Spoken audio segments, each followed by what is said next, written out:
Hello, I'm Sarah, and if you've seen my previous videos you'll have known I've tried experimenting with a few different types of bread, and I saw this recipe and I thought that looks interesting. I actually got this off the Sanitarium website. I have not tried this before today. This is a bit of a ad lib. So in a bowl I'm going to put 2 cups of self-raising flour. Now the original recipe actually calls for 1 cup of white self-raising flour and 1 cup of wholemeal self-raising flour, but I'm just going with what I've got in the pantry. Go I roll. To that we want to add about 1/4 teaspoon of salt, so I'm just going to go bumps like that. So in another bowl I am adding 1 cup of peanut butter. Ideally, it's a bit floury, I used the same cup as I used for the flour. She'll be right. Ideally it should be smooth peanut butter. That's what the website told me, but I've only got crunchy because that's the type of peanut butter I like. So I'm guessing all that means is I'm going to have little peanutty bits in the bread, which is fine. I'm going to put 1/2 cup of brown sugar in here. Problem, somebody left the brown sugar packet slightly open and it's solidified. So I'll give you a quick tip. If that happens to your brown sugar, you put an apple core in with it and leave it overnight. In the morning it will be fluffy again. I've got some of it that's still okay and I'm going to supplement the rest with white sugar. You'd think I'd be organised. I was actually going to do a whole different recipe today altogether, but I failed. Can you imagine? Okay, so about 1/4 cup of brown sugar. I'm going to add 1/4 cup of white sugar. I mean, this could be spectacular. It might work. About 1.5 cups of milk.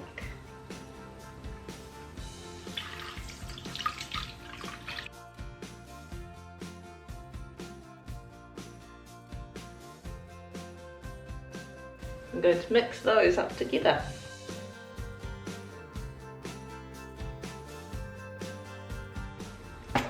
Okay, so just to show you guys how much mess can be made if you don't use a bowl that's big enough. I didn't really think ahead. Use the big bowl for putting that stuff in because you get milk everywhere. I have made worse messes in my kitchen and I will make them again. Combine this into here. Mix them up. You want to sort of mix it up until it's just combined, was the instruction. So I'm assuming I probably won't use the mixer for this bit.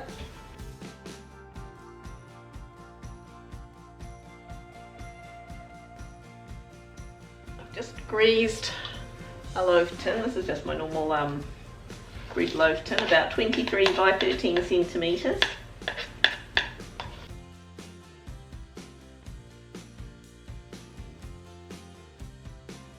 I'm going to put that in a preheated oven at 170 degrees Celsius, and in 40 to 45 minutes all will be revealed. Hang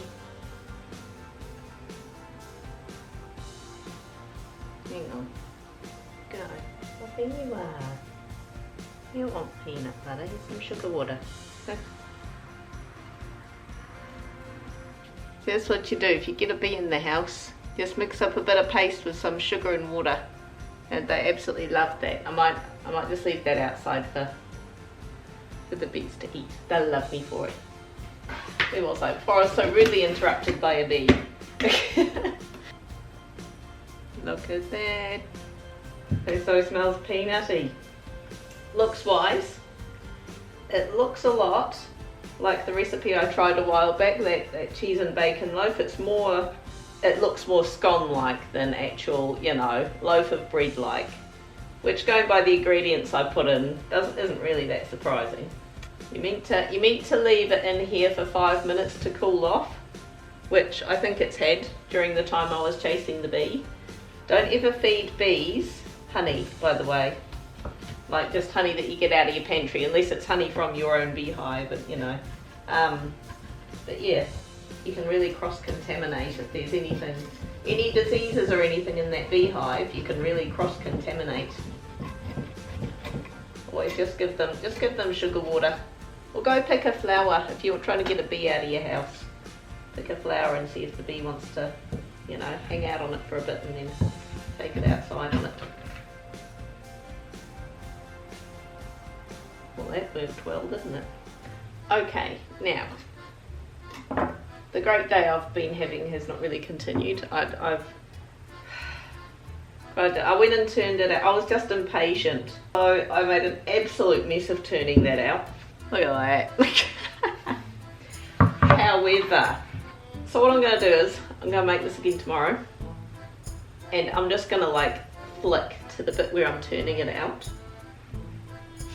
Not going to pretend I did this right the first time. However, I had a taste. I would like to declare that tastes amazing. It is, as I predicted, it's got that very it tastes like a peanut butter flavoured scone. A slightly sweet peanut flavoured scone. I know that sounds like a really weird description. It does have the texture of a scone. It's very fluffy on the inside, and of course, because I didn't use smooth peanut butter, get the odd little peanutty bit. That is just so yummy though. That is definitely worth me making this again just to try and, you know, actually make it look presentable. It costs $2.41 to make. So, but seriously, I can't stop picking at that. Okay, so let's try that again. As extra insurance, I put baking paper in here so I don't stuff up twice in 2 days. This one I just made earlier this morning. I did exactly the same as the first one, except I had to buy more brown sugar anyway. So I've done completely brown sugar instead of 50-50 with brown and white. So, in the most coordinated and professional way possible, I'm going to take this out. It is still slightly warm, but it has mostly cooled down. It is not crumbling to pieces, which is a turn up for the books. Alright. That looks so much better. Still smells yummy. It took me a while actually yesterday to decide what it tasted like. Although it was peanut buttery, it was sweet. It reminded me something and I couldn't put my finger on it. And it was only this morning I realised, it reminds me of those Reese's cups. You know, obviously it doesn't have chocolate on it, but just that sort of sweet peanut buttery inside bit. Oh, yum! Slice off a bit of this. I mean, it is still fairly crumbly. But I mean, it's yummy. The kids absolutely loved it. They when they got home and saw that big crumbly pile of stuff on the bench, it was like, oh, can we grab a blob of it? And they did, and they devoured it, and it was so nice. I actually reckon it's really nice with the bits of peanut inside it, you know, as opposed to using the smooth peanut butter. It tastes like crust bit. That has changed the flavour quite a bit by using just brown sugar instead of half brown and half white.